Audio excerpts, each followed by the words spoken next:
Xitay taratkууларының xəvəriگە qارىغاندا, ئەگەر ئامېرىكا تەيۋەننى قوغداش üçün ئارالغا ئەسكەر ئەۋەتسە, bu ئەسكەرلەر خىتاي ئارمىيىسى تەرىپىدىن ھۇجۇمغا ئۇچرايدىكەن. Xitayning davlat taratkуулары Baydenning bexatarlik maslahatchisi Sullivanning Xitayning Tayvanni qurolliq qo'shilishiga hargiz yo'l qo'ymaymiz degan so'zlariga javob qaytardi. Xitay xalqaro televiziya to'g'ridan xabar qilishicha, Aralga avatilgan Amerika askarlari Xitayning hujumiga uchraydigan. Tönögün 13 urush aeroplanini Tayvanning havo bo'shlig'iga avatgan Xitoy doiralari matbuot orqali tahdid silishni davomlashtirmoqda. G7 davlatlarining diplomatiya ministrlari Angliyaning Liverpoolda ko'rishdi. 2 kun davomlashadigan yig'inning asosiy qaralmasi Ukraina-Rossiya chegarasidagi jiddiylik bo'ladi. Sohibxon davlat Angliya tashqi ishlar ministri Liz Truss yig'inning ichilish nutqida Rossiya, Xitoy va Eronga qarshi ittifoqlikni talab qildi. Uyg'urlarga qarata irqiy qirg'inchilik yurgizish bilan ayblangan Xitoy Kompartiyasining 95 million a'zosidan davlat uchun 3 balaliq bo'lishini talab qilishi talash tortish paydo qildi. Oxirida davlat xabar to'rida e'lon qilingan va talash tortishga sabab bo'lgan maqola o'chirildi.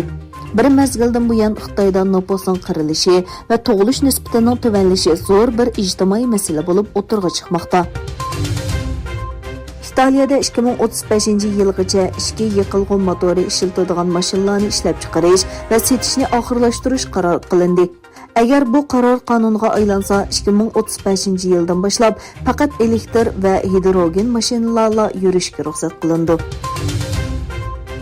Angliya 2021 yildagi yer tavrash va dengiz shovqinidan keyin Fukushimada yuz bergan yadro eqib ketish hodisasi sababidan Yaponiyaning yemeklik mahsulotlariga qo'ygan import cheklamasini bekor qiladi. Jami 23 dehqonchilik va yemeklik mahsulotlarining import cheklamasini chiqarib tashlaydigan yangi belgilama haqida hukumat 2022 yili 2-oygacha rasmiy qarorni e'lon qildi.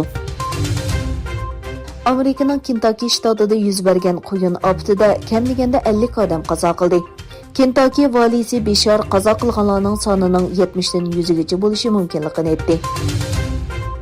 O'zbekistonning poytaxti Toshkentning markazida 1,5 gektar keladigan joyda qurilayotgan va 266,5 metr egizligi bilan O'rta Osiyodagi eng egiz binolarning biri bo'lib qoladigan qurilishning tonishtirish faoliyati o'tkazildi.